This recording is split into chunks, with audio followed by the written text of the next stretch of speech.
where do we go from here? Where do we go from here? Where do we go from here? Joe Biden is now the 46th president of the United States. Kamala Harris is the 46th vice president of the United States. They're bad enough. They'll bend any which way they have to bend to maintain power, like everybody else in Washington, Democrat and Republican. But the people that are following them into the administration are ultra-radical leftists. Radical Muslims, like Rashida Tlaib, Ilham Omar, radical atheists, radicals of the Marxian Jewish left, radical LGBTQs, radical feminists, radical blacks, radicals of every persuasion, sex, color, and creed. And the sad part is that the people in those groups are generally good people, but these are radicals. These are people who are bent on destroying the vision and creation of our founding fathers. Make no mistake about it. That's what it's about. And already on the first day of Biden's new administration, he issued 15 executive orders undoing virtually everything that President Donald Trump did. Hear that? It's back to square one. It's back to even worse than the Obama years. Certainly Obama was unprincipled. Obama was an anti-Semite. He was anti-Christian in his heart. He was one half Muslim. He was totally Muslim in his heart. He was the biggest enemy of Israel, even a bigger enemy, frankly, than Hamas or Hezbollah, because he had the power as president of the United States to cut the legs out from under Israel, Jewish people and Christians. And he certainly did it. But these people, it's a whole different league. These people are in the major leagues of tyranny. This country is no longer controlled by the majority. In fact, at this point, using the Israel analogy and the anti-Semitic analogy, we are all Jews. We are all Jews, just like Jews were in Nazi Germany. And if you think that this is going to go away, and you think that you can just live your happy little life in your home, go play tennis, go play golf, do whatever you're going to do with your kids, forget it. Because your time of doing that is extremely limited. It's not going to be long before these radicals are on your lawn with the full support and sanction of the Biden administration and the Harris administration and the radicals that are now infesting the government like cockroaches, worse than cockroaches, that they'll be asking for the keys for your house, for your car, and if you don't give it to them, they'll kill you. And that's coming because now they have a green light. Now, on the other side of the proverbial corrupt fence is the Republican Party, which is dead. Forget about the Republican Party. It's over, completely over. Mitch McConnell, the so-called leader of the Republican Party, his wife, Elaine Chao, even laundered money from communist China into his accounts through the communist Chinese spy John Wang. We uncovered that when I was running Judicial Watch in the late 1990s. He's corrupt to the core.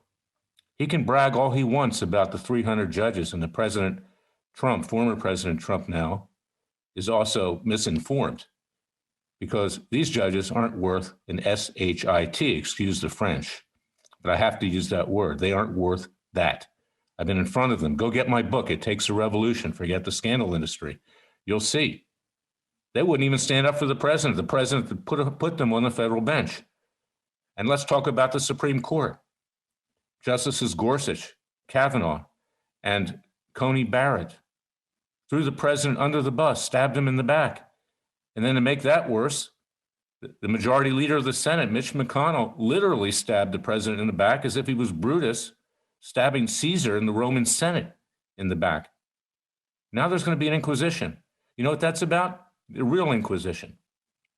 That's about making sure that Donald Trump stays politically dead. They want him dead and buried because with him, they think they will dead and bury, so to speak. Please forgive the grammar. They'll think that we'll be dead and buried too. But you see, Donald Trump was never the political messiah.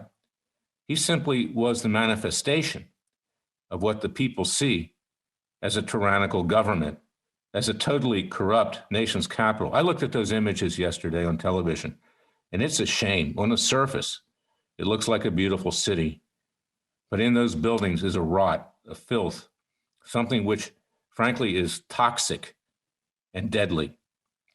And we need to abandon that city. Let's keep it, make it like Pompeii in Italy. And if right now it's covered with a filthy ash, let's form a new capital. Let's go back to Philadelphia, our roots, Independence Hall. Let's drive the leftists out of Philadelphia, and let's form a new government by and for the people. We have a right to do it. In the beginning of the Declaration of Independence, it says that when the government no longer represents the people, the so-called government, we have a right under the laws of nature and nature's God to alter or abolish that government and to form a new government by and for the people. That's what we need to do, because there never was a political Messiah. There's only one Messiah, Jesus Christ, and the Father, and he will support us. He will have his hand on our shoulder if we take action ourselves. But if you think you can sit around and hope that this is going to pass and go out to your tennis court or your golf course or your swimming pool and think that you're going to have a good life with the way things are going, you can forget it. And if you're white, right now you're sitting at the back of the bus. You have no rights anymore. Zero. None. And these corporations that back this ultra-leftist push, it's just like the corporations leading in the years up to World War II with Hitler that supported him, kept him in power, the BMWs, the Mercedes, the Deutsche Banks that financed the concentration camps. That's what they're doing. I'm sorry if this sounds like it's a doom message, but it is a doom message, because unless you wake up the American people, it's all over and there's no place to go. You can't leave this country and find a better place, because the rest of the world depends on the freedom which used to shine from this country to shine on them. I have friends that have gone to Italy. There's no refuge in Italy. The fun and games in Italy will be completely gone once the United States goes down the drain. No one will be able to be there to protect them. So that's the story, ladies and gentlemen. We need to rise up. I want you to read the Declaration of Independence. Read my book. It takes a revolution, and we need to wage a peaceful legal revolution. We have the right to take our legal system back. We have the right to indict, to try, convict, to sentence, to effect citizens' arrests, and we will try to do it peacefully and legally. But I'll tell you something, what you saw in Washington 2 weeks ago, yesterday, that was not a revolt. That was not an insurrection. That was not a riot. That was the American people who had had enough.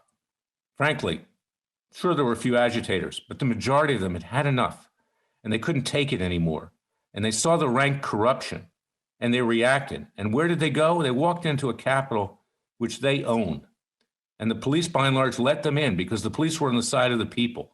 That's the untold story. So don't listen to the BS that you hear on Fox News and people coming from Washington.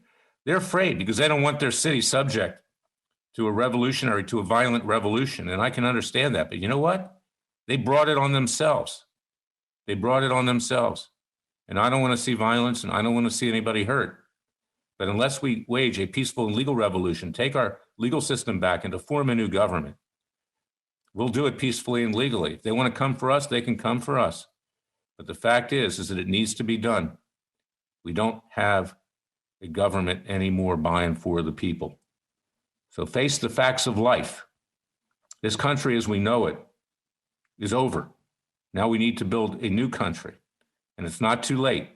And with God's grace, we'll do it. So read my book, read my lips. Takes a revolution, forget the scandal industry. Turn off Fox News, extolling the virtues, fawning over Biden and Harris yesterday like little lapdogs. Turn it off. Turn them all off. Get to work. Join me in waging a second American revolution. God bless you. God bless your family. Remember, the God and his Son are with us. These periods have occurred throughout history. We need to rise up. Just like Jesus and Father destroyed the Romans, we will peacefully and legally destroy the evil forces of the radical left who want to put us in a socialist communist gulag and enslave us to their whim. I'll be back tomorrow with another special podcast. Until then, thank you for listening to me. Cox Business Internet does more than help with your everyday tasks. It's how your work reaches the world. Connect to more customers with 99.9% reliability when you switch to Cox Business today. Visit coxbusiness.com for details.